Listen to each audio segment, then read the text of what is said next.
आप सुन रहे हैं जगत गुरु तत्वदर्शी संत रामपाल जी महाराज द्वारा लिखित पुस्तक जीने की राह का पेज नंबर 217। फिर गीता अध्याय 15 श्लोक 4 में गीता ज्ञान दाता ने कहा है कि जब तत्वदर्शी संत से तत्व ज्ञान प्राप्त हो जाए, उसके बताए अनुसार साधना करके उसके पश्चात परमेश्वर के उस परम पद की खोज करनी चाहिए, जहां जाने के पश्चात साधक फिर लौटकर संसार में कभी नहीं आते। केवल उस परमेश्वर की पूजा करो।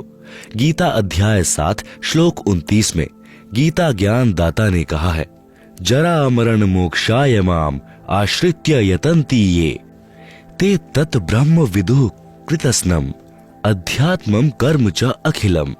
भावार्थ, गीता ज्ञान दाता ने बताया है कि जो मेरे बताए ज्ञान पर आश्रित होकर अर्थात मेरे कहे अनुसार तत्वदर्शी संतों से तत्व ज्ञान जान लेते हैं, जो जरा अर्थात वृद्धावस्था तथा मृत्यु के कष्ट से मोक्ष प्राप्त करने के लिए प्रयत्न करते हैं, संसार की किसी कीमती वस्तु की इच्छा भक्ति के प्रतिफल में नहीं करते हैं, वे यानी तत् ब्रह्म विदु उस ब्रह्म को, संपूर्ण अध्यात्म को और सर्व कर्मों को जानते हैं। अर्जुन ने गीता अध्याय 8 श्लोक 1 में पूछा कि तत् ब्रह्म क्या है। इसका उत्तर गीता ज्ञान दाता ने गीता अध्याय 8 के ही श्लोक 3 में दिया है। कहा है कि वह परम अक्षर ब्रह्म है। गीता अध्याय 8 श्लोक 5 तथा 7 में तो गीता ज्ञान दाता ने अपनी भक्ति करने को कहा है और विश्वास दिलाया है कि मेरी भक्ति करने से मुझे प्राप्त होगा। मेरी भक्ति से जन्म मरण कर्म चक्र बना रहेगा, युद्ध भी करना पड़ेगा, परम शांति नहीं हो सकती। फिर गीता ज्ञान दाता ने तुरंत गीता अध्याय 8 श्लोक 8, 9, 10 में कहा है कि तत् ब्रह्म अर्थात परम अक्षर ब्रह्म की भक्ति करने वाला उस सच्चिदानंद घन ब्रह्म अर्थात मेरे से दूसरे दिव्य परमेश्वर को प्राप्त होगा। इसी प्रकार परम अक्षर ब्रह्म की महिमा गीता अध्याय 15 श्लोक 17 में बताई है। गीता अध्याय 15 श्लोक 16 में 2 पुरुष बताए हैं। एक शर पुरुष, यह गीता ज्ञान दाता है जिसका 21 ब्रह्मांड का क्षेत्र है। यह गीता ज्ञान दाता ब्रह्म है। दूसरा अक्षर पुरुष बताया है जिसका 7 शंख ब्रह्मांड का क्षेत्र है। ये दोनों नाशवान बताए हैं। इन लोकों में सर्व जीव भी नाशवान बताए हैं। गीता अध्याय 15 श्लोक 17 में बताया है कि उत्तम पुरुषः तु अन्यः परमात्मा इति उदाहृतः यह लोकत्रयम् आविश्य विभर्ति अव्ययः ईश्वरः। आप सुन रहे हैं जगत गुरु तत्वदर्शी संत रामपाल जी महाराज द्वारा लिखित पुस्तक जीने की राह का पेज नंबर 218। अनुवाद, उत्तम पुरुष, पुरुषोत्तम अर्थात परम अक्षर ब्रह्म तो ऊपर वर्णित शर पुरुष तथा अक्षर पुरुष से अन्य है, जो परमात्मा कहा जाता है, जो तीनों लोकों शर पुरुष के 21 ब्रह्मांडों के क्षेत्र वाला लोक, दूसरा अक्षर पुरुष के 7 शंख ब्रह्मांडों वाला लोक, तीसरा ऊपर के 4 लोकों यानी सत्यलोक, अलख लोक, अगम लोक तथा अनामी लोक, इसी प्रकार बने तीनों लोकों में प्रवेश करके सबका धारण पोषण करता है। वह वास्तव में अविनाशी परमेश्वर है। गीता अध्याय 17 श्लोक 23 में इस परम अक्षर ब्रह्म की प्राप्ति के मंत्र बताए हैं। ओम तत्सत इति निर्देशः ब्रह्मणः त्रिविधः स्मृतः ब्राह्मणः तेन वेदः यज्ञः च विहिता पुरा। ब्राह्मण यानी सच्चिदानंद घन ब्रह्म अर्थात परम अक्षर ब्रह्म की भक्ति की साधना के अर्थात परमेश्वर के उस परम पद को प्राप्त करने के मंत्र बताए हैं, जहां जाने के पश्चात साधक फिर लौटकर संसार में कभी नहीं आते हैं, जहां परम शांति को प्राप्त होते हैं, जो सनातन परम धाम है। ओम यानी ब्रह्म अर्थात शर पुरुष का मंत्र है, जो प्रत्यक्ष है। तत् यह अक्षर पुरुष का जाप मंत्र है। यह मंत्र सांकेतिक है। वास्तविक मंत्र सूक्ष्म वेद में बताया है। यह मंत्र दीक्षा के समय दीक्षार्थी को सार्वजनिक किया जाता है, अन्य को नहीं बताया जाता। सत यह परम अक्षर पुरुष की साधना का मंत्र है। यह भी सांकेतिक है। दीक्षार्थी को दीक्षा के समय बताया जाता है। यथार्थ मंत्र सूक्ष्म वेद में लिखा है। यही प्रमाण साम वेद के मंत्र संख्या 822 में भी है कि 3 नाम के जाप से पूर्ण मोक्ष प्राप्त होता है।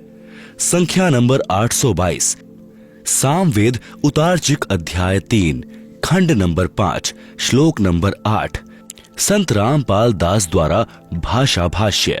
मनीषी भी पवते पूर्य है कविर न भीर्यत है परीकोशा अशिष्यदत त्रितस्य नाम जनयन मधु शरण्येन्द्रस्य वायु सख्याय वर्धयन।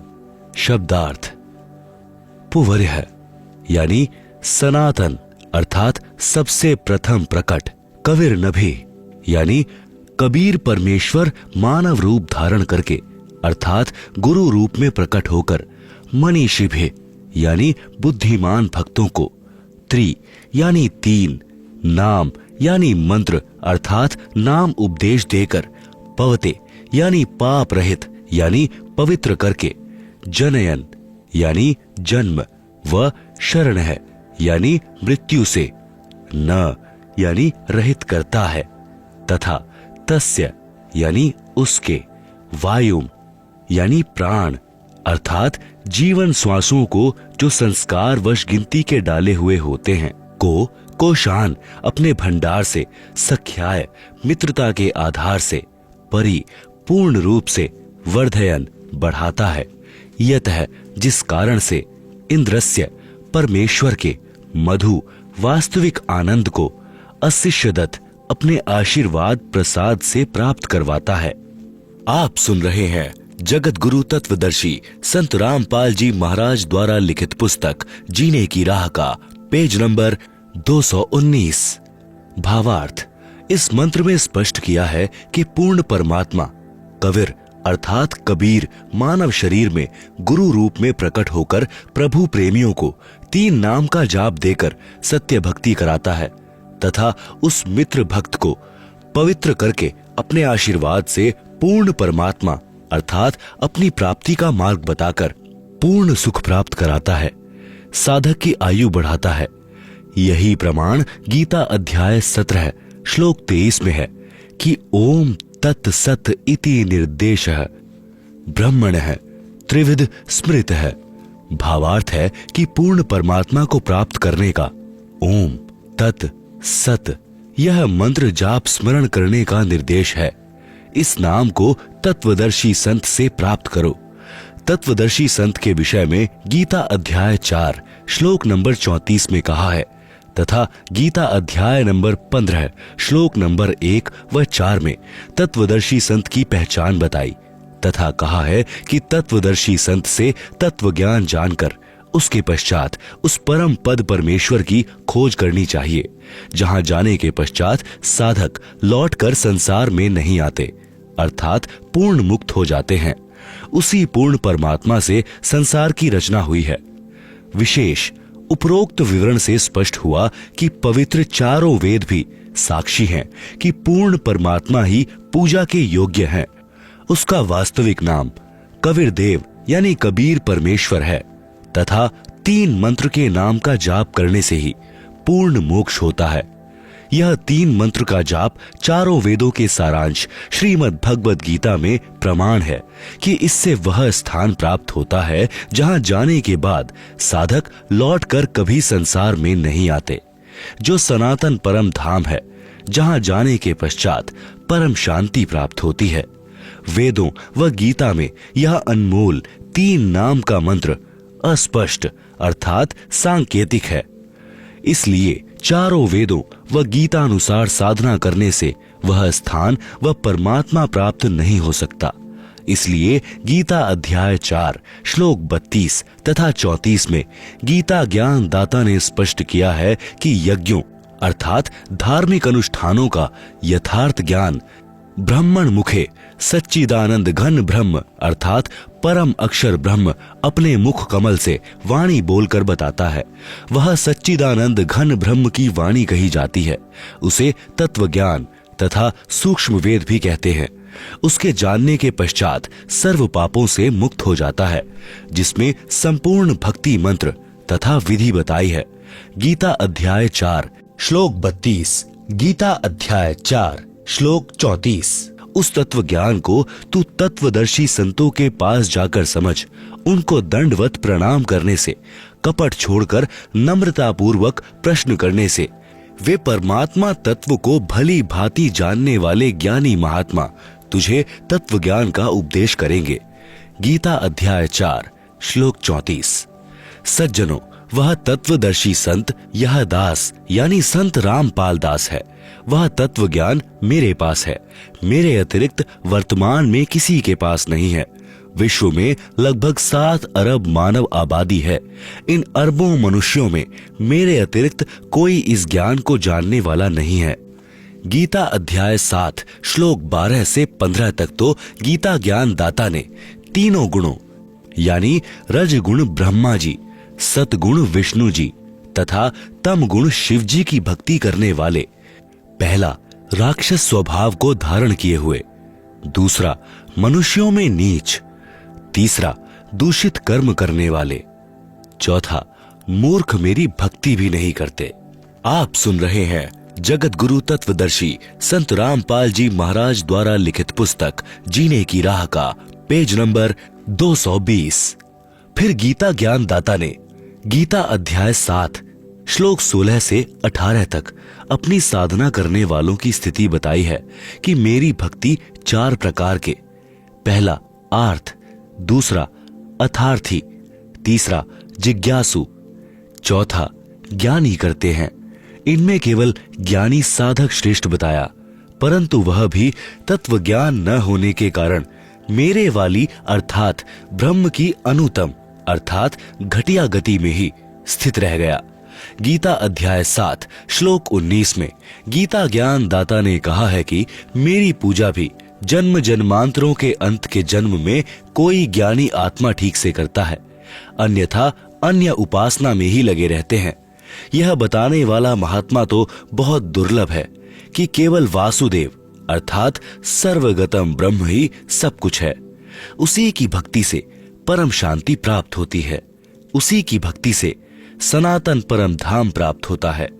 उसी की भक्ति से वह परम पद प्राप्त होता है, जहां जाने के पश्चात साधक फिर लौटकर संसार में कभी नहीं आते। वह परम अक्षर ब्रह्म सर्व का उत्पत्ति करता है। वही संसार रूपी वृक्ष की मूल है, जो तीनों लोकों में प्रवेश करके सबका धारण पोषण करता है। वही पाप नाशक है, वही पूर्ण मोक्षदायक है। उसी की भक्ति करनी चाहिए। प्रिय पाठकों, वह तत्वदर्शी संत वर्तमान में यह दास यानी संत रामपाल दास है। मेरे पास संपूर्ण वेद शास्त्रों का ज्ञान है। वासुदेव भगवान की भक्ति के संपूर्ण मंत्र हैं। अब वासुदेव की परिभाषा बताते हैं। वासुदेव की परिभाषा गीता अध्याय 3 श्लोक 14-15 में कहा है कि संपूर्ण प्राणी अन्न से उत्पन्न होते हैं। अधिक जानकारी पृष्ठ 215-216 पर है, वहां से पढ़ें। यहां पर केवल इस विषय को लेते हैं। फिर कहा है कि ब्रह्म अर्थात क्षर पुरुष की उत्पत्ति अविनाशी परमात्मा से हुई है, जिसके विषय में गीता अध्याय 15 श्लोक 17 में कहा है। इससे सिद्ध है कि सर्वगतम ब्रह्म यानी सर्वव्यापी परम अक्षर ब्रह्म अर्थात वासुदेव सदा ही यज्ञों में प्रतिष्ठित है। विचार करें, सर्वगतम ब्रह्म का अर्थ है सर्वव्यापी परम अक्षर परमात्मा। गीता अध्याय 3 श्लोक 15। पहला, श्री ब्रह्मा जी, श्री विष्णु जी तथा श्री शिव जी तीनों देवता एक ब्रह्मांड में बने। तीनों लोकों यानी स्वर्गलोक, पृथ्वीलोक, पाताल लोक में केवल एक एक विभाग अर्थात गुण के प्रधान हैं। ये सर्वगतम ब्रह्म अर्थात सर्वव्यापी परमात्मा यानी वासुदेव नहीं है। दूसरा, ब्रह्म अर्थात क्षर पुरुष, यह केवल 21 ब्रह्मांडों का प्रभु है। यह भी सर्वव्यापी अर्थात वासुदेव नहीं है। तीसरा, अक्षर पुरुष, यह केवल 7 शंख ब्रह्मांडों का प्रभु है। यह भी सर्वव्यापी अर्थात वासुदेव नहीं है। चौथा, परम अक्षर ब्रह्म। यह सर्व ब्रह्मांडों का स्वामी है, सर्व का धारण पोषण करने वाला है। यह वासुदेव है। विशेष अधिक जानकारी के लिए पढ़ें इसी पुस्तक के सृष्टि रचना अध्याय में। आप सुन रहे हैं जगत गुरु तत्वदर्शी संत रामपाल जी महाराज द्वारा लिखित पुस्तक जीने की राह का पेज नंबर 221। जैसा कि आप जी को पूर्व में बताया है कि परम अक्षर ब्रह्म स्वयं पृथ्वी पर प्रकट होकर अच्छी आत्माओं को मिलते हैं, उनको तत्व ज्ञान बताते हैं। इसी विधानानुसार वही परमात्मा संत गरीबदास जी को गांव छुड़ानी, जिला झज्जर, प्रांत हरियाणा सन 1727 में मिले थे। एक जिंदा महात्मा की वेशभूषा में थे। गरीबदास जी की आत्मा को उस सनातन परम धाम में ले गए थे। फिर ऊपर के सर्व ब्रह्मांडों तथा प्रभुओं की स्थिति बताकर तत्व ज्ञान से परिचित कराकर वापस शरीर में छोड़ा था। उस समय संत गरीबदास जी की आयु 10 वर्ष थी। उस दिन संत गरीबदास जी को मृत जानकर चिता पर रखकर अंतिम संस्कार की तैयारी कर रहे थे। उसी समय उनकी आत्मा को शरीर में प्रवेश करा दिया। जीवित होने पर सर्वकुल के लोगों की खुशी का ठिकाना नहीं रहा। उसके पश्चात संत गरीबदास जी ने एक अनमोल ग्रंथ की रचना की। उसमें आंखों देखा तथा स्वयं परमात्मा द्वारा बताए ज्ञान को बताया, जो एक गोपाल दास नामक दादूपंथी साधु ने लिखा था, जो वर्तमान में प्रिंट करा रखा है। पंजाब प्रांत में लुधियाना शहर के पास एक वासियर गांव है। उसमें एक प्रभु प्रेमी व्यक्ति राम राय उर्फ झूमकरा रहता था। उसने संत गरीबदास जी की महिमा सुनी तो दर्शनार्थ गांव छुड़ानी में चला आया। संत गरीबदास जी ने यह ज्ञान सुनाया, जो इस दास यानी संत रामपाल दास को संत गरीबदास से प्राप्त हुआ है, जो आप जी को इस पुस्तक तथा अन्य पुस्तकों के द्वारा सुनाया है। उस राम राय ने प्रश्न किया कि हे महात्मा जी, यह ज्ञान तो आज तक किसी ने नहीं बताया।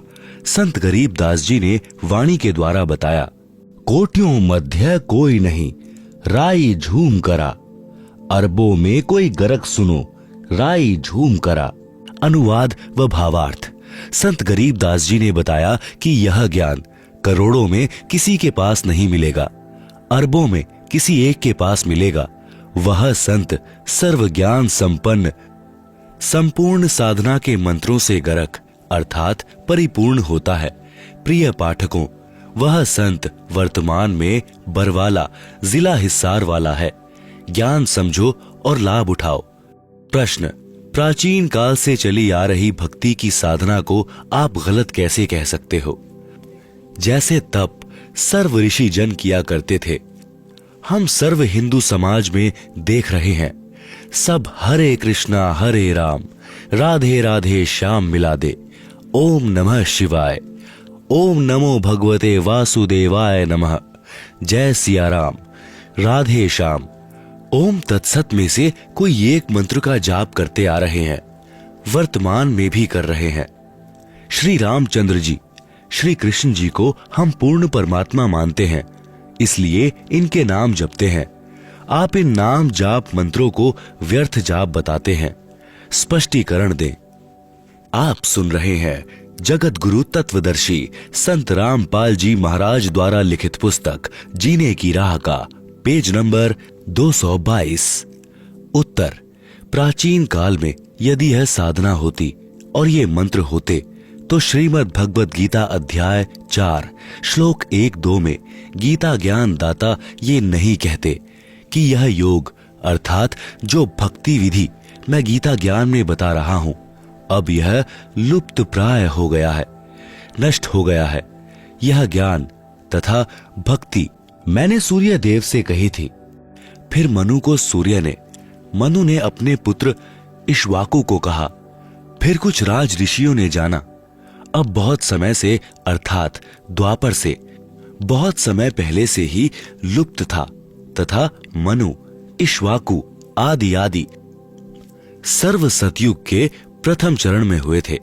यदि आप श्री रामचंद्र जी पुत्र राजा दशरथ तथा श्री कृष्णचंद्र पुत्र श्री वासुदेव को पूर्ण परमात्मा मानते हैं, इसलिए इनके नाम हरे राम हरे कृष्ण आदि आदि जाप करते हैं और इन्हीं से मोक्ष मानते हैं, तो श्रीमद् भगवत गीता में वर्णित यथार्थ प्राचीन योग अर्थात भक्ति की विधि के विपरीत होने से व्यर्थ है। शास्त्र विधि त्याग कर मनमाना आचरण हुआ, जिस कारण से उपरोक्त प्रश्न में लिखे अन्य मंत्र भी शास्त्र प्रमाणित नहीं है, इसलिए व्यर्थ है। गीता अध्याय 16 श्लोक 23-24 में कहा है कि जो पुरुष शास्त्र विधि को त्याग कर मनमाना आचरण करते हैं, उनको न तो सुख प्राप्त होता है, न सिद्धि प्राप्त होती है, न उनकी गति होती है, अर्थात व्यर्थ साधना है। गीता अध्याय 16 श्लोक 23। गीता अध्याय 16 श्लोक 24 में कहा है कि इससे तेरे लिए अर्जुन कर्तव्य और अकर्तव्य की व्यवस्था में शास्त्र ही प्रमाण है। भावार्थ है कि जो भक्ति की विधि प्रमाणित शास्त्रों में यानी चारों वेदों ऋग्वेद, यजुर्वेद, सामवेद तथा अथर्ववेद तथा इन्हीं चारों वेदों का सारांश श्रीमद् भगवत गीता तथा सूक्ष्म वेद जो परमात्मा स्वयं ने अपने मुख से बोला था, ये भक्ति के ज्ञान तथा समाधान के प्रमाणित शास्त्र हैं, वर्णित नहीं है। वह शास्त्र विरुद्ध साधना है। इसलिए भक्ति के कौन से कर्म करने चाहिए और कौन से नहीं करने चाहिए, उनके लिए शास्त्रों को ही आधार मानो। शास्त्रों में वर्णित भक्ति विधि को अपनाओ और सब त्याग दो। श्री राम जी का जन्म त्रेता युग के अंतिम चरण में हुआ था। श्री कृष्ण जी का जन्म द्वापर युग के अंतिम चरण में हुआ था। सतयुग से ही मानव भक्ति करता आ रहा है। उस समय कौन राम थे? आप कहोगे कि श्री विष्णु जी तो सतयुग से भी पहले के हैं और श्री राम श्री कृष्ण भी स्वयं श्री विष्णु जी ही थे। सतयुग में भी प्रमाण है कि महर्षि वाल्मीकि जी राम राम नाम जपते थे, वे विष्णु विष्णु नहीं जपते थे। इससे सिद्ध हुआ कि श्री विष्णु जी श्री राम श्री कृष्ण जी से भिन्न कोई राम अर्थात मालिक है। उस राम का जाप करना चाहिए जो गीता अध्याय 7 श्लोक 29 में है, जिसके विषय में कहा है कि तत् ब्रह्म को जानने वाले केवल जरा अर्थात वृद्ध अवस्था तथा मृत्यु से छुटकारा पाने के लिए ही भक्ति करते हैं। अर्जुन ने गीता अध्याय 8 श्लोक 1 में प्रश्न किया कि वह तत् ब्रह्म क्या है। आप सुन रहे हैं जगत गुरु तत्वदर्शी संत रामपाल जी महाराज द्वारा लिखित पुस्तक जीने की राह का पेज नंबर 223। गीता ज्ञान दाता ने गीता अध्याय 8 श्लोक 3 में उत्तर दिया कि वह परम अक्षर ब्रह्म है। गीता अध्याय 8 के ही श्लोक 5-7 में गीता दान दाता ने अपनी भक्ति करने को कहा है, जिसका जाप मंत्र गीता अध्याय 8 के ही श्लोक 13 में बताया है। ओम इति एकाक्षरम ब्रह्म व्याहरण माम अनुस्मरण। गीता अध्याय 8 के ही श्लोक 8, 9, 10 में गीता ज्ञान दाता ने अपने से अन्य उस तत् ब्रह्म अर्थात परम अक्षर ब्रह्म की भक्ति करने को कहा है। उसकी भक्ति का नाम जाप मंत्र गीता अध्याय 17 श्लोक 23 में बताया है। ओम तत्सत इति निर्देशः ब्रह्मणः त्रिविधः स्मृतः ब्राह्मणः तेन वेदाः च यज्ञः च विहिताः पुरा। सरलार्थ, ब्राह्मण सच्चिदानंद घन ब्रह्म अर्थात परम अक्षर ब्रह्म की भक्ति का ओम तत्सत मंत्र के स्मरण का निर्देश है यानी आदेश है, जो त्रिविध है यानी 3 प्रकार से, स्मृत है यानी स्मरण के लिए कहा है, ब्राह्मणः यानी विद्वान अर्थात तत्वदर्शी संत, तेन उस, वेदा यानी ज्ञान के आधार से भक्ति करते थे, च यानी और, यज्ञ यानी धार्मिक यज्ञों का अनुष्ठान, च यानी और अन्य भक्ति कर्म, पुरा यानी सृष्टि की आदि अर्थात सृष्टि के प्रारंभ में विहिता यानी किए जाते थे। श्रीमद् भगवत गीता से सिद्ध हुआ कि गीता ज्ञान दाता से अन्य कोई पूर्ण परमात्मा है जो श्री विष्णु जी, श्री ब्रह्मा जी तथा श्री शिवजी से भी भिन्न है, जिसके विषय में गीता अध्याय 15 श्लोक 1-4-17 में तथा गीता अध्याय 18 श्लोक 62 में तथा और अनेकों स्थानों पर गीता में कहा गया है, वह पूर्ण परमात्मा है। गीता अध्याय 15 श्लोक 16 में 2 पुरुष बताए हैं, दोनों नाशवान बताए हैं। उनके अंतर्गत जितने प्राणी हैं वे भी नाशवान हैं। पहला शर पुरुष है, यह केवल 21 ब्रह्मांडों का प्रभु है। दूसरा अक्षर पुरुष, यह 7 शंख ब्रह्मांड का प्रभु है। ये दोनों ही पूर्ण परमात्मा नहीं है। गीता अध्याय 15 श्लोक 16।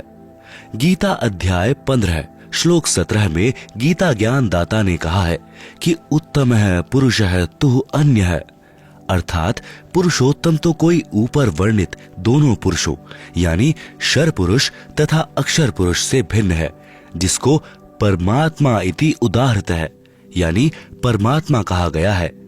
यह लोकत्रयम यानी जो तीनों लोकों में आविश्य विभर्ति यानी प्रवेश करके धारण पोषण करता है। अव्ययः ईश्वरः यानी अविनाशी परमेश्वर है। गीता अध्याय 15 श्लोक 17। पूर्ण परमात्मा परम अक्षर ब्रह्म है, सिद्ध हुआ। उसकी भक्ति का मंत्र ओम तत्सत है, यह भी सिद्ध हुआ। ओम तत्सत जो 3 मंत्र हैं, ये उपरोक्त तीनों प्रभुओं यानी ओम शर पुरुष अर्थात शर ब्रह्म गीता ज्ञान दाता का, तत् यह सांकेतिक है जो इसी पुस्तक में पूर्व में विवरण है, वहां पढ़ें। यह तत् नाम जाप अक्षर पुरुष का है। सत यह भी सांकेतिक है। अधिक विस्तार पूर्व में दिए प्रकरण में इसी पुस्तक में पढ़ें। यह सत मंत्र परम अक्षर ब्रह्म का है।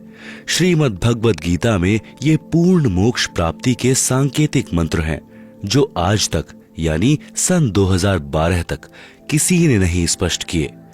आप जी जो हरि ओम तत्सत जाप करते हैं वह भी व्यर्थ है, क्योंकि आप जी को तत् तथा सत के वास्तविक मंत्रों का ज्ञान नहीं है। आप सुन रहे हैं जगत गुरु तत्वदर्शी संत रामपाल जी महाराज द्वारा लिखित पुस्तक जीने की राह का पेज नंबर 224।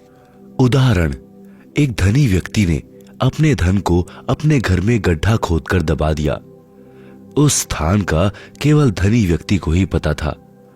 उस धनी व्यक्ति ने एक बही यानी पैड में सांकेतिक स्थान लिख दिया। धनी व्यक्ति की मृत्यु अचानक हो गई। पिता का संस्कार करके पुत्रों ने वह पैड उठाई जिसमें पिताजी कहता था कि इस बही में धन कहाँ है। यह लिखा है जिसे पिताजी किसी को नहीं दिखाते थे। धनी व्यक्ति के मकान के आगे आंगन था। उस आंगन के एक कोने में मंदिर बना था। बही यानी पैड में लिखा था कि चांदनी 14 रात्रि 2 बजे सारा धन मंदिर के गुंबज में दबा रखा है। लड़कों ने मंदिर का गुंबज रात्रि के 2 बजे फोड़कर धन खोजा, कुछ नहीं मिला। बच्चों को बड़ा दुख हुआ। एक दिन उनके पिता का मित्र दूसरे गांव से शोक व्यक्त करने आया। बच्चों ने यथास्थान पर धन न मिलने की चिंता जताई। उस धनी के मित्र ने वह बही मंगाई और व्याख्या पढ़ी तो कहा कि मंदिर के गुंबज का पुनः निर्माण कराओ। वैसा ही कराना। मैं फिर किसी दिन आऊंगा, तब धन वाला स्थान बताऊंगा। वह व्यक्ति चांदनी 14 को आया। रात्रि के 2 बजे जिस स्थान पर मंदिर के गुंबज की चांद की रोशनी से छाया थी, उस स्थान पर खुदाई कराई। सारा धन जो बही में लिखा था वह मिल गया। बच्चे खुश तथा धनी हुए। आप जी जो हरि ओम तत्सत का जाप कर रहे हो, आप मंदिर का गुंबज खोद रहे हो, कुछ भी हाथ नहीं आएगा। यथास्थान वास्तविक मंत्र मेरे यानी रामपाल दास के पास है। उनको ग्रहण करके भक्ति धनी तथा सुखी हो। प्रश्न, राधा जी गांव बरसाना उत्तर प्रदेश नजदीक वृंदावन की रहने वाली थी। वहां के व्यक्ति राधे राधे नाम जपते हैं। सुबह सुबह या कभी कभी आपस में मिलते हैं तो वे राम राम नहीं बुलाते, वे कहते हैं चाचा राधे राधे। चाचा कहता है कि बेटा राधे राधे। क्या वे मूर्ख हैं? उत्तर, तत्व ज्ञान के अभाव से लोग वेद को सत्य ज्ञान मानकर यह शास्त्र विरुद्ध मंत्रों का जाप चल रहा है। वैसे तो आप जी को पूर्व में स्पष्ट कर ही दिया है कि गीता अध्याय 16 श्लोक 23-24 में कहा है कि जो शास्त्र विधि को त्याग कर मनमाना आचरण करते हैं, अर्थात जो नाम जाप शास्त्रों में नहीं है उनका जाप करते हैं, उनको न सुख प्राप्त होता है, न सिद्धि प्राप्त होती है, न उनकी गति होती है, अर्थात व्यर्थ जाप साधना है। इससे तेरे लिए अर्जुन कर्तव्य और अकर्तव्य की व्यवस्था में शास्त्र ही प्रमाण है। यह पहले बता चुका हूं। अब बात है कि चाचा भतीजा राधे राधे शब्द क्यों उच्चारण करते हैं। आप जानते हैं कि राधा जी कौन थी? राधा भगवान श्री कृष्ण जी की प्रेमिका थी। उस समय बरसाना गांव के व्यक्ति राधा जी को उल्टा, बदचलन, निर्लज आदि आदि विशेषणों से संबोधित करते थे। कहते थे कि यह दूसरे गांव के नंद बाबा के लड़के से छिप छिप कर मिलने जाती है, इसे अपने घर पर भी ना आने देना, बेटियों पर गलत प्रभाव पड़ेगा। श्रीमान जी, अब उसी बरसाना के व्यक्ति राधा जी के लिए स्वयं स्त्री पुरुष युवतियां कहते हैं कि राधे राधे शाम मिला दे। जैसा कि आप जी ने पूर्व के प्रश्न में बताया था कि हम यह नाम भी जाप करते हैं, अब न राधा जी हैं और न श्री कृष्ण जी। अब बड़बड़ा रहे हैं सनीपात के ज्वर के रोगी की तरह, राधे राधे शाम मिला दे। यह स्थिति अन्य मंत्रों की है जो आपने पूर्व प्रश्न में कहे हैं, उनकी जानो, वे भी शास्त्र प्रमाणित न होने से व्यर्थ हैं। आप सुन रहे हैं जगत गुरु तत्वदर्शी संत रामपाल जी महाराज द्वारा लिखित पुस्तक जीने की राह का पेज नंबर 225। अब आपके इस प्रश्न का उत्तर बताता हूं कि चाचा भी कहता है राधे राधे, भतीजा भी कहता है राधे राधे। आपको भी पता है कि राधा जी श्री कृष्ण जी की प्रेमिका थी। आपको यह भी पता है कि जब रुक्मणी जी को श्री कृष्ण जी भगाकर रथ में बैठा कर लाने लगा तो रुक्मणी जी का भाई अपनी बहन को छुड़ाने के लिए घोड़े पर सवार होकर पीछे दौड़ा था। श्री कृष्ण जी ने पहले तो उसे पीटा था, फिर रथ के पीछे बांधकर घसीटा था। रुक्मणी जी भी श्री कृष्ण जी की प्रेमिका थी। उनके बीच में रुक्मणी का भाई आया था। उसकी क्या दशा की थी? श्री कृष्ण जी ने रुक्मणी की प्रार्थना पर रुक्मणी के भाई की जान बख्शी थी। यदि आज भगवान कृष्ण वर्तमान में होते, राधा भी होती और बरसाना वाले चाचा भतीजा आपस में ये शब्द बोलते कि राधे राधे, तो क्या श्री कृष्ण जी पसंद करते? कभी नहीं। चाचा भतीजा दोनों को रथ से बांधकर घसीटते। यदि आप किसी की प्रेमिका का नाम लेकर बड़बड़ाओगे तो प्रेमी के ऊपर कैसी गुजरेगी? यदि ताकतवर होगा तो मुंह फोड़ देगा, कमजोर होगा तो रोएगा, उसकी जान को कोसेगा। क्या वह प्रसन्न होगा? नहीं। इसलिए ये नाम जो शास्त्र प्रमाणित नहीं है, उनका जाप व्यर्थ है। शास्त्र प्रमाणित नाम मेरे पास हैं, आओ और अपना कल्याण कराओ। प्रश्न, आपने प्रश्न यानी पूर्ण गुरु की क्या पहचान है के उत्तर में एक स्थान पर लिखा है कि प्रमाणित हुआ कि ओम नाम का जाप शास्त्र प्रमाणित है। काल ब्रह्म की पूजा करनी चाहिए या नहीं के उत्तर में बहुत सारे ऋषियों की पूजा को शास्त्र विधि त्याग कर मनमाना आचरण कही है जो ओम नाम का जाप करते थे। उत्तर, वे ऋषि जी ओम नाम के जाप के साथ हट करके घोर तप भी करते थे, जिस कारण से उनकी साधना को शास्त्र विरुद्ध कहा है। ओम नाम का जाप शास्त्र प्रमाणित तो है परंतु मोक्षदायक नहीं है, जिससे अनुत्तम गति यानी मुक्ति प्राप्त होती है।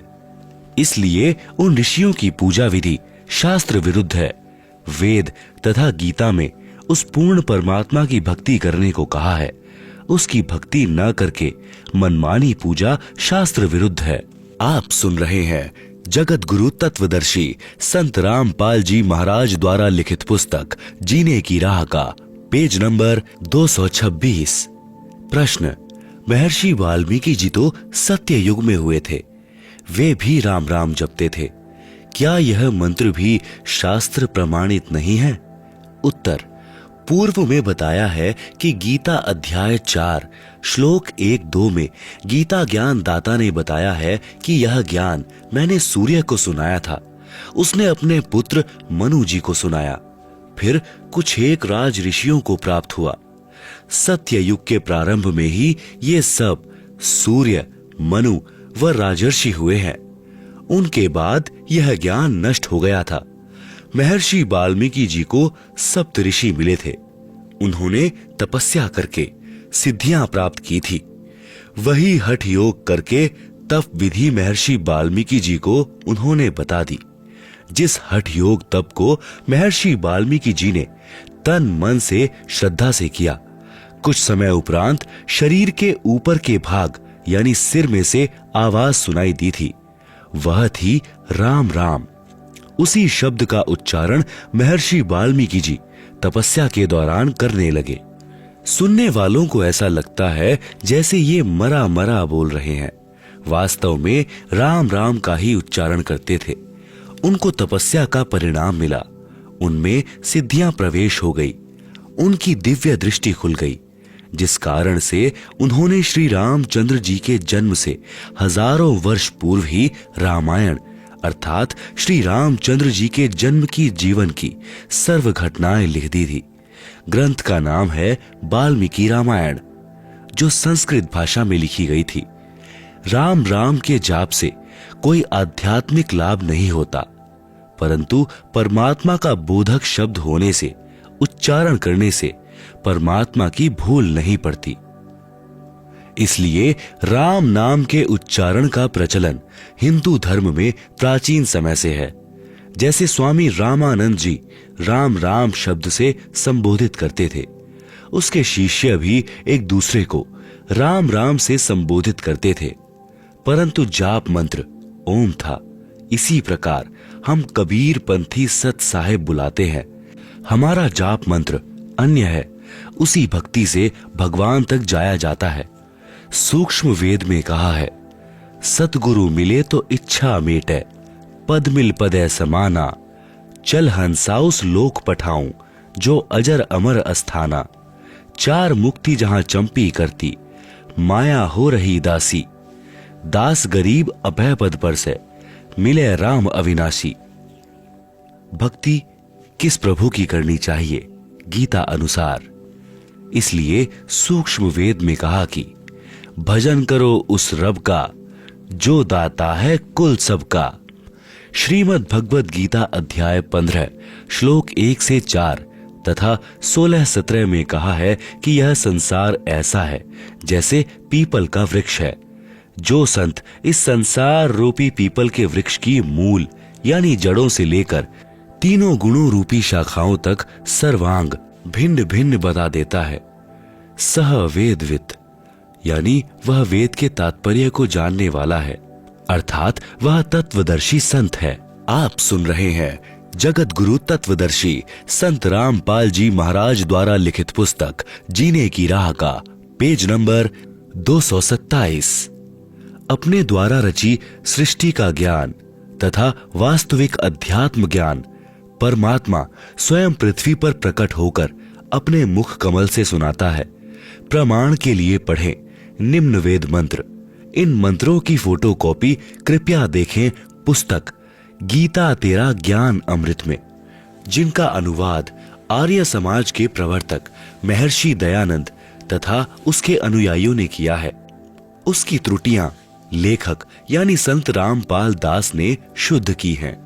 ऋग्वेद मंडल नंबर 9 सूक्त 86 मंत्र 26-27, ऋग्वेद मंडल नंबर 9 सूक्त 82 मंत्र 1-2, ऋग्वेद मंडल नंबर 9 सूक्त 96 मंत्र 16 से 20, ऋग्वेद मंडल नंबर 9 सूक्त 94 मंत्र 1। ऋग्वेद मंडल नंबर 9 सूक्त 95 मंत्र 2। ऋग्वेद मंडल नंबर 9 सूक्त 54 मंत्र 3। ऋग्वेद मंडल नंबर 9 सूक्त 20 मंत्र 1 में प्रमाण है कि जो सर्व ब्रह्मांडों का रचनाहार, सर्व का पालनहार परमेश्वर है, वह सर्व भुवनों के ऊपर के लोक में बैठा है। ऋग्वेद मंडल नंबर 9 सूक्त 54 मंत्र 3। वह परमात्मा वहां से गति करके अर्थात सशरीर चलकर यहाँ पृथ्वी पर आता है, भक्तों के संकटों का नाश करता है। उसका नाम कबीर देव अर्थात कबीर परमेश्वर है। यहाँ पर अच्छी आत्माओं को मिलता है, उनको तत्व ज्ञान अपने मुख कमल से बोलकर बताता है। वह परमात्मा ऊपर के लोक में बैठा है।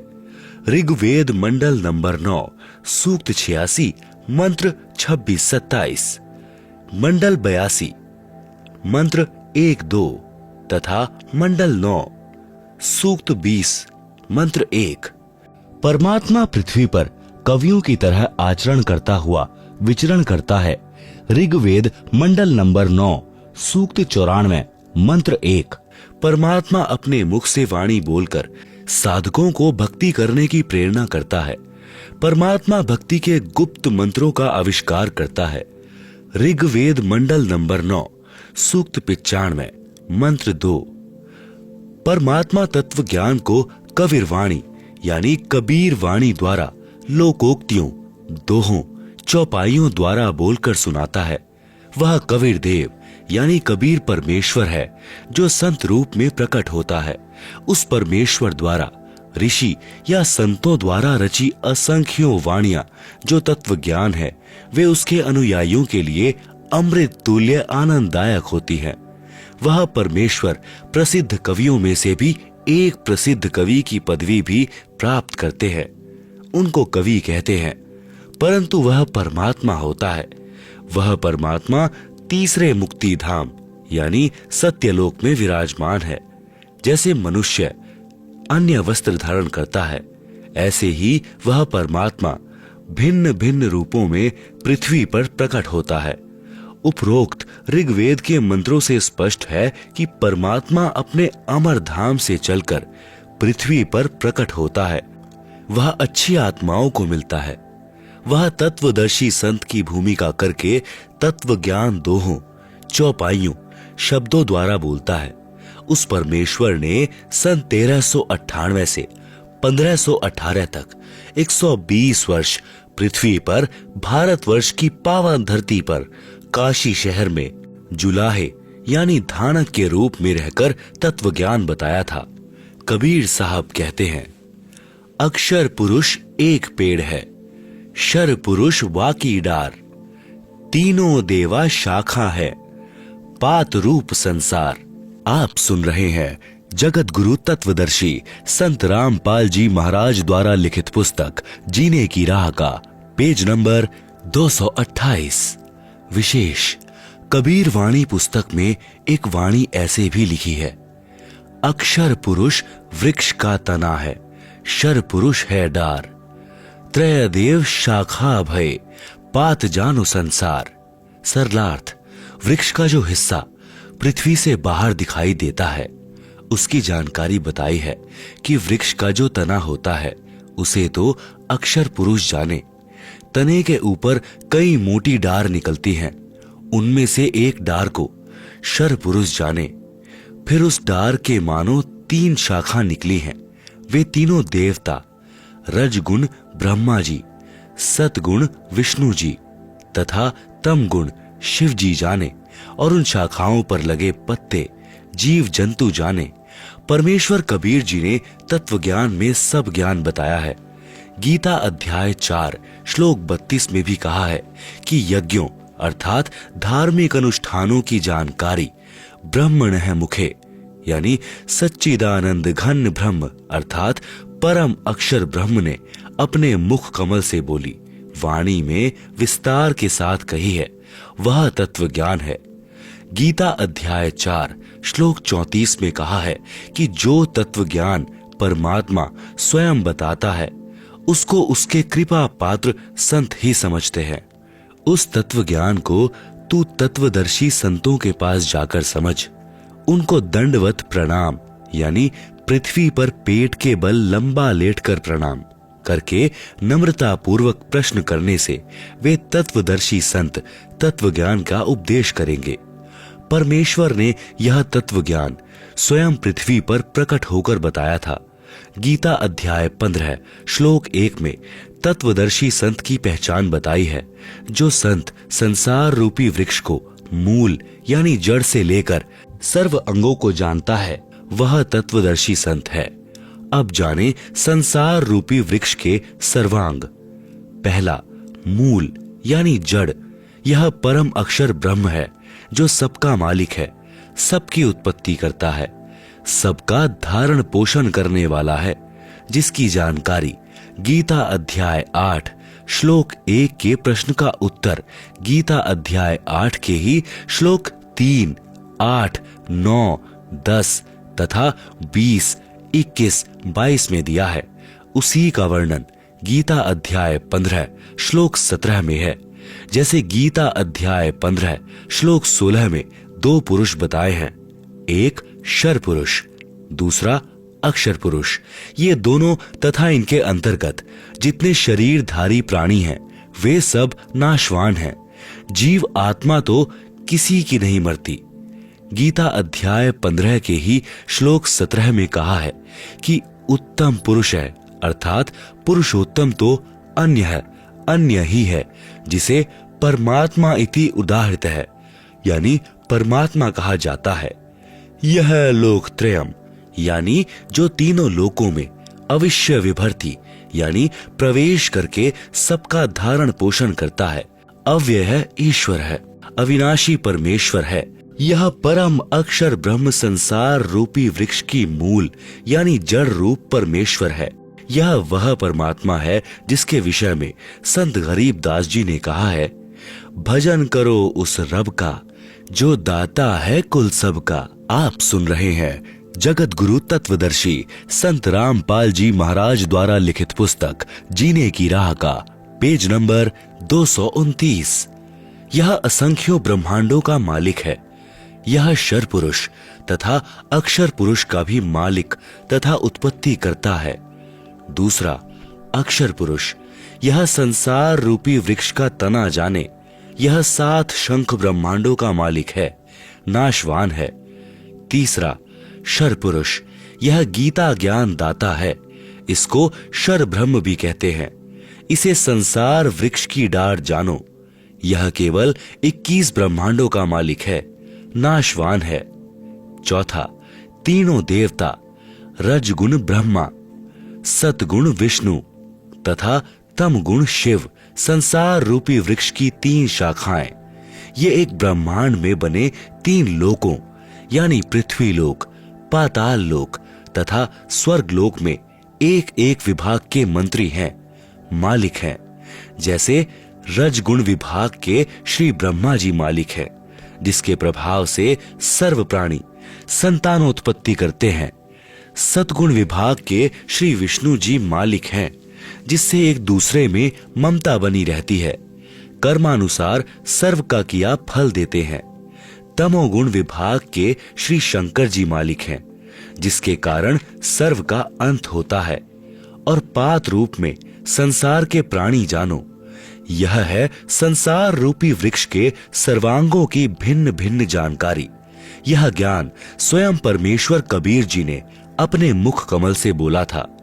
वह कबीर वाणी, कबीर बीजक, कबीर शब्दावली तथा कबीर सागर में श्री धनी धर्मदास यानी बांधवगढ़ वाले द्वारा लिखा गया था। उस परमेश्वर ने तो बताया ही था, या वर्तमान में इस दास यानी संत रामपाल दास ने समझा है।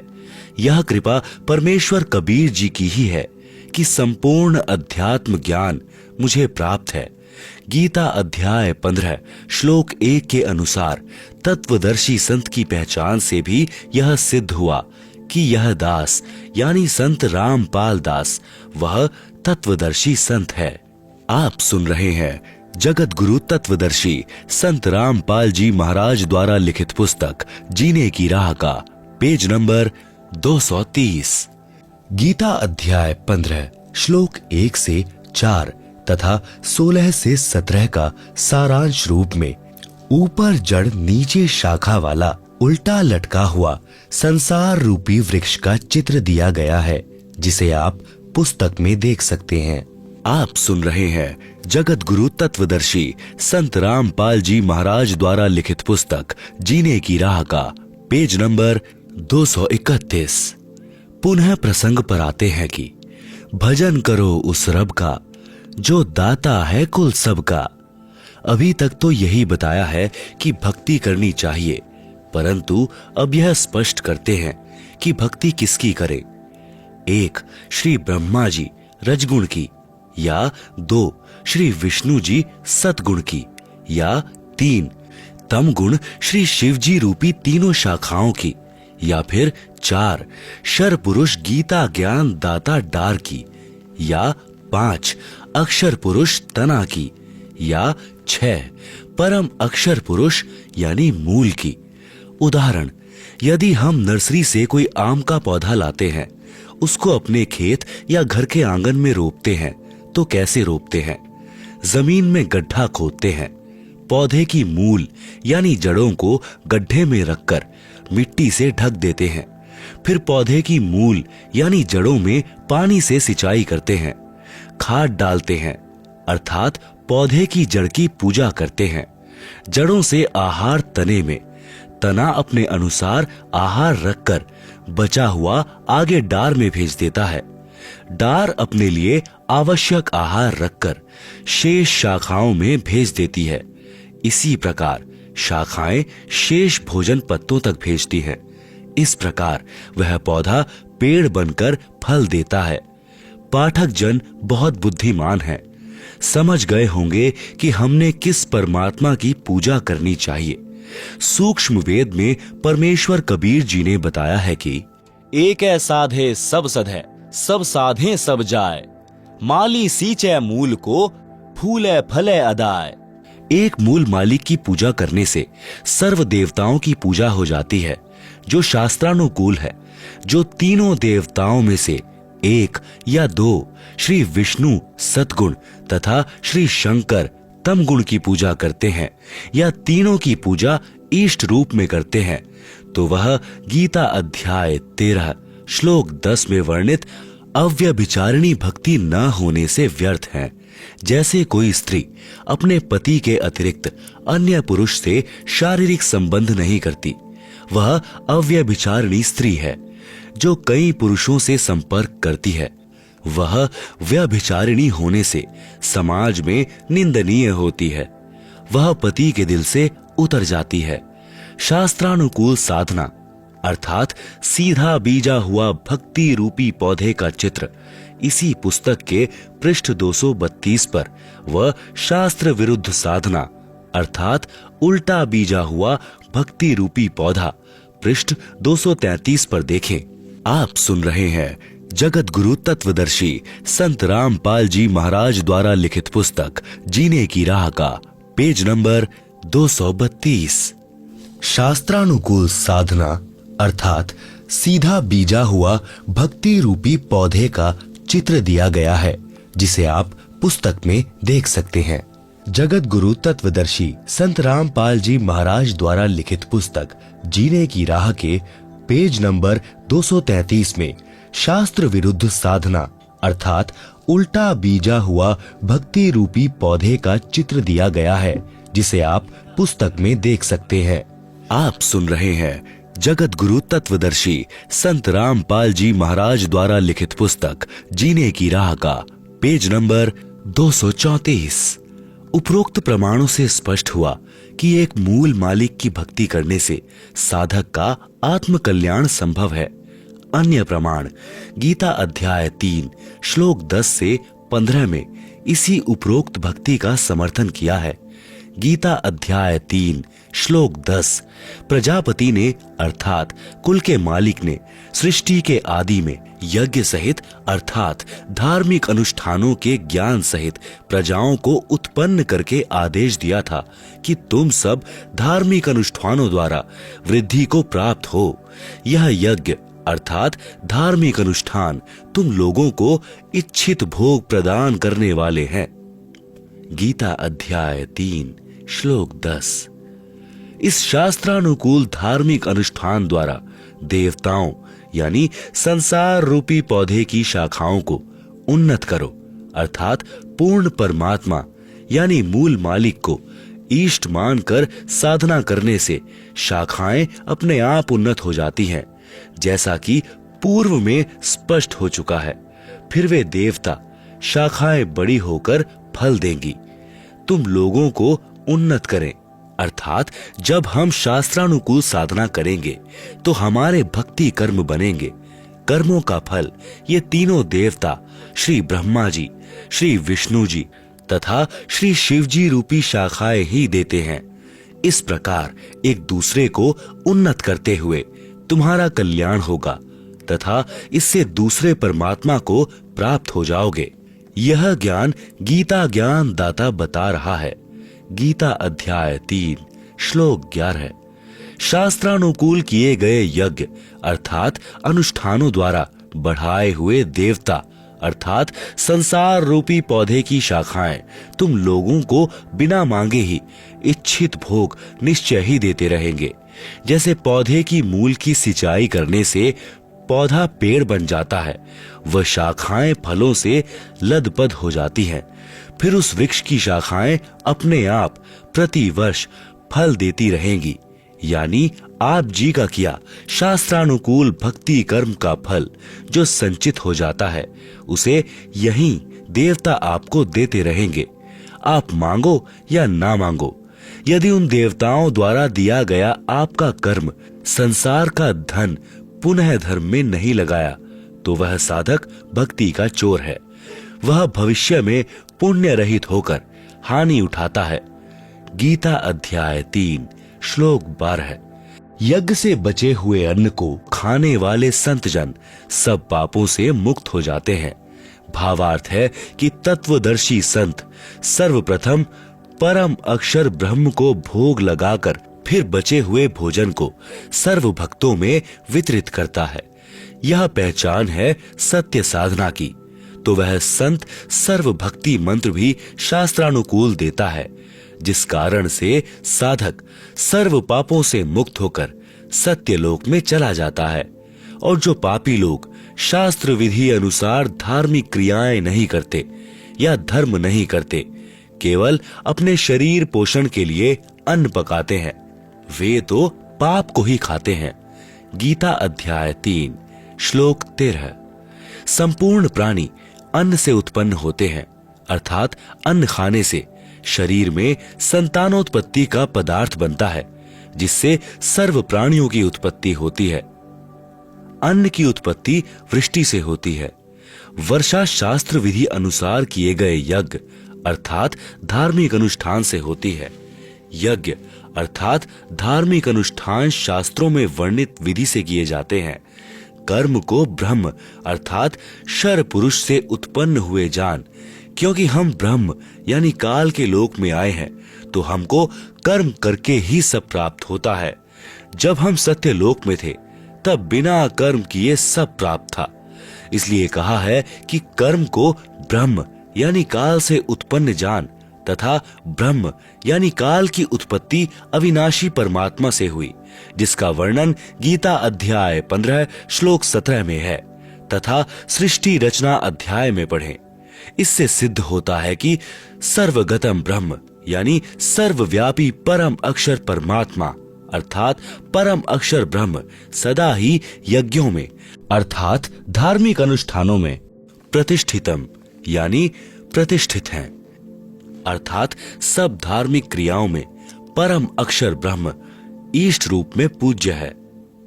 गीता अध्याय 3 श्लोक 14-15।